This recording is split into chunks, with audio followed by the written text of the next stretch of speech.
আমরা সবাই ন্যাপথালিনকে চিনি। ন্যাপথালিন হচ্ছে একটি অ্যারোমেটিক যৌগ। কিন্তু তুমি কি জানো ন্যাপথালিনে কত সংখ্যক সঞ্চালনশীল ইলেকট্রন আছে? এরকম একটা এমসিকিউ রাজশাহী ক্যাডেট কলেজ 2025 নির্বাচনী পরীক্ষা এসেছে। চলো এটা আমরা এখন সলভ করি।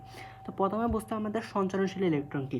সঞ্চালনশীল ইলেকট্রন বলতে বুঝি যেসব ইলেকট্রন পুরো অণু বা কাঠামোর মধ্যে ঘুরে বেড়ায়। একদম সহজ ভাষায় যদি বলি যে ধরে নাও এই ন্যাপথালিনের গাঠনিক সংখ্যাতে কিছু ইলেকট্রন আছে যারা হচ্ছে মুক্তভাবে ঘুরে। এই ইলেকট্রনগুলোকে হচ্ছে সঞ্চালনশীল ইলেকট্রন বলে।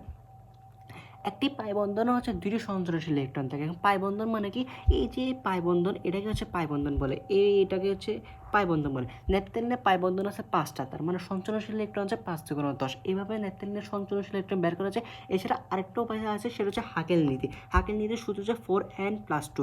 এখানে n বলতে হচ্ছে চক্র বোঝায়। ন্যাপথালিনের চক্র কয়টা আছে? 2টা, A1 2 2টা। তাহলে এখানে আমরা n=2 বসাবো। n=2 বসালে আমাদের আনসার আসে 10। তাহলে এই 10 হচ্ছে ন্যাপথালিনের সঞ্চালনশীল ইলেকট্রন। এবং তুমি কি বেঞ্জিনের সঞ্চালনশীল ইলেকট্রন বের করতে পারবা?